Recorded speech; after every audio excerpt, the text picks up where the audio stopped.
High friends, আমি Shovan. Welcome to my YouTube channel. এখন আমি পুতুল নাচের ইতিকথা এই মুভিটাকে নিয়ে কথা বলবো, যে মুভিটা 1 আগস্ট 2025-এ মুভিটা রিলিজ হয়, থিয়েট্রিক্যাল রিলিজ হয়। পরে 14 নভেম্বর 2025-এ হইচই ওটিটি প্ল্যাটফর্মে মুভিটাকে নিয়ে আসা হয়। তো মুভিটার ডিউরেশনের কথা যদি বলি, 2 ঘন্টা 1 মিনিট মুভিটার duration. Directed by Suman Mukhopadhyay, দুর্দান্ত ডিরেক্টর। যথেষ্ট ভালো মতো সিনেমাটাকে তিনি খুব ভালো মতো পুল অফ করেছে, স্টাবলিশ করেছে খুব ভালো মতো। এটা কিন্তু 1936 সালে এই মুভিটার মানে সময়কালকে কিন্তু দেখানো হয়েছে। এবং এই মুভিটা মানিক বন্দ্যোপাধ্যায়ের পুতুল নাচের ইতিকথা, সেই একটা বই তার রয়েছে, সেই বই থেকে অ্যাডাপ্টেশন করে তবে কিন্তু এই মুভিটাকে নিয়ে আসা হয়েছে এবং এই মুভিতে লিড কাস্টে রয়েছে আমাদের সবার প্রিয় আবির চট্টোপাধ্যায়, যার এখানে নাম থাকে শশী।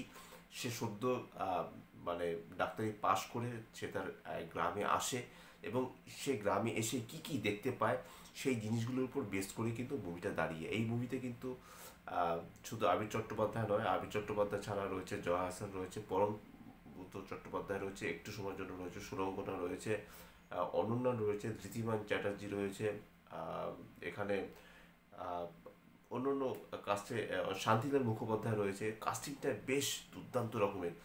এখানে কুসুমের যে ক্যারেক্টারটা এখানে প্লে করেছে জয়া হাসান, মারাত্মক রকমের। পরাণের ক্যারেক্টারটা একটা অদ্ভুত একটা ক্যারেক্টার। সেই ক্যারেক্টারটাকে আপনি কখনো দেখতে পাবেন না, কিন্তু ক্যারেক্টারের একটা ভয়েস ওভার কিন্তু আপনি মাঝে মাঝে শুনতে পাবেন।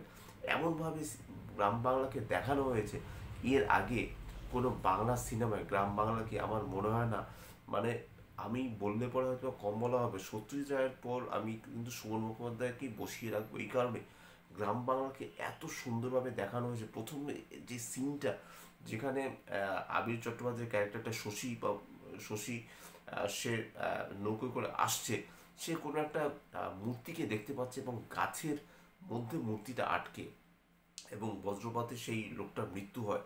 এবং শুধু তাই নয়, যাদব পণ্ডিতের কথাও যদি আমি বলি, এখানে ঋদ্ধিমান চ্যাটার্জি অভিনয় করছে। সে রথের দিন মারা যাবে, সে আগে থেকেই বলে দিচ্ছে, এবং সেটা নিয়ে গ্রাম বাংলায় মানে হইচই পড়ে যাচ্ছে। মানে শশী, সে কখনোই ঈশ্বরে বিশ্বাসী নন, কিন্তু তারপরও সে কোথাও গিয়ে যেন মানে সে জীবনটাকে এমনভাবে সে এমন মানে তার ধাঁচটাই পুরোপুরিভাবে যেন চেঞ্জ হয়ে যাচ্ছে। সে তার জীবনটাকে এমনভাবে উপলব্ধি করছে, সে আবার এখান থেকে বেরোতেও চাইছে, সে বিলেতে চলে যেতে চাইছে, কিন্তু কোনো মতেই যেন তার বিলেতে আর যাওয়া হচ্ছে না।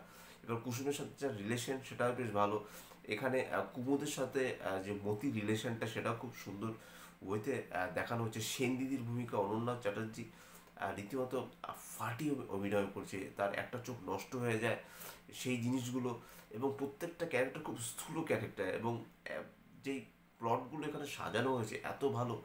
বিজিএম, মারাত্মক লেভেলের বিজিএম, আমার কিন্তু খুব ভালো লেগেছে সিনেমাটা। আমি কিন্তু হাইলি রেকমেন্ড করবো আপনারা হইচই ওটিটি প্ল্যাটফর্মে যান, সেখানে গিয়ে পুতুল নাচের ইতিকথা মুভিটা দেখুন। এবং এটা একটা স্লো বার্ন ট্রিটমেন্ট টাইপের মুভি, অনেক আস্তে আস্তে ধীর গতিতে কিন্তু প্লটগুলো আস্তে আস্তে আনফোল্ড হতে শুরু করে। প্লটগুলো বললে ভুল হবে, একটা ক্যারেক্টারের সাথে আরেকটা ক্যারেক্টারের সাথে আপনি যখন জুড়বেন, সেই জিনিসগুলো কিন্তু আপনাদের মানে জুড়তে কিন্তু সহায়তা করবে। যারা স্লো বার্ন ট্রিটমেন্ট মুভি দেখতে পছন্দ করেন, আমি বেশি কিছু বলবো না, জাস্ট আমি এতটুকুই বলবো, আবির চট্টোপাধ্যায় ফাটিয়ে অভিনয় করেছেন। আবির চট্টোপাধ্যায় যে কত বড় মাপের একজন অভিনেতা, সেটা কিন্তু পুতুল নাচের ইতিকথা এই মুভিটার মাধ্যমেই কিন্তু তিনি ফুটিয়ে তুলেছেন। আর গ্রাম বাংলাকে এত সুন্দর হইতে প্রেজেন্ট করেছে সুমন মুখোপাধ্যায়, কি বলবো। কালার প্যালেট থেকে শুরু করে, বিজিএম থেকে শুরু করে, সিনেমাটোগ্রাফি থেকে শুরু করে, কস্টিউম ডিজাইন থেকে শুরু করে, সেটা হলো সেই সময়কার একটা সময়। তো সেই সময়টাকে খুব সুন্দরভাবে ফুটিয়ে তুলতে চেয়েছেন।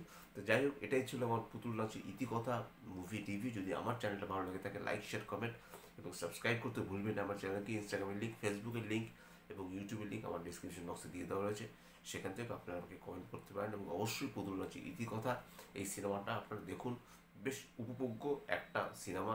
আশা করি আপনাদের খুব খুব ভালো লাগবে। আপনারা ভালো থাকুন, সুস্থ থাকুন। নমস্কার।